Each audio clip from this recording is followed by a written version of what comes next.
ভারত পাকিস্তান বিশ্বকাপ ম্যাচের জন্য তৈরি হবে নতুন স্টেডিয়াম। কেন এমন সিদ্ধান্ত আমেরিকার? আগামী বছর টি-20 বিশ্বকাপ যৌথভাবে আয়োজন করবে ওয়েস্ট ইন্ডিজ এবং আমেরিকা। ভারত পাকিস্তান ম্যাচ হওয়ার কথা নিউ ইয়র্কে। দুই দেশের লড়াইয়ের জন্য গড়ে তোলা হবে নতুন স্টেডিয়াম।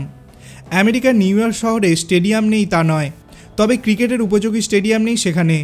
রয়েছে আরও একটি সমস্যা, ভারত পাকিস্তান ম্যাচ আয়োজনের জন্য প্রয়োজনীয় দর্শক আসনের স্টেডিয়াম নেই।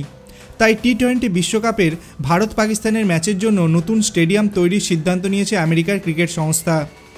আমেরিকার শেষ জনগণনা অনুযায়ী নিউ ইয়র্কেই সবথেকে বেশি ভারতীয় বসবাস করেন। সেখানে বসবাসকারী ভারতীয়ের সংখ্যা 7,11,000-এরও বেশি। পাশাপাশি প্রায় 1 লাখ পাকিস্তানিও বসবাস করেন। তাই নিউ ইয়র্কেই ভারত পাকিস্তানের ম্যাচটি আয়োজন করার সিদ্ধান্ত নেওয়া হয়েছে। এই ম্যাচের জন্য নিউ ইয়র্ক শহরের বাইরে 34,000 দর্শক আসনের একটি স্টেডিয়াম তৈরি করা হবে। তবে স্টেডিয়ামটি হবে অস্থায়ী, অর্থাৎ টি-20 বিশ্বকাপের পর সেটি আর থাকবে না।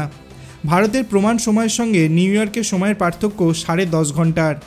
ভারতের টেলিভিশনের দর্শকের কথা বিবেচনা করে ভারতীয় দলের ম্যাচগুলি সেই সময় মতো হবে। নিউ ইয়র্কের নতুন অস্থায়ী স্টেডিয়াম ছাড়াও 2024 সালের টি-20 বিশ্বকাপের খেলাগুলি আমেরিকার 3টি স্টেডিয়ামে হওয়ার কথা। সেগুলি হলো ফ্লোরিডার এন্ট্রাল বেওয়ার্ড পার্ক, টেক্সাসের গ্র্যান্ড প্রেইরি স্টেডিয়াম এবং ম্যানহাটনের উপকণ্ঠ আইজনওয়ার্ক পার্ক। আপনাদের কি মনে হয় টি-20 বিশ্বকাপ আমেরিকায় হওয়ার পরেও ভারতীয় দর্শক কতটা উৎসাহিত থাকবে?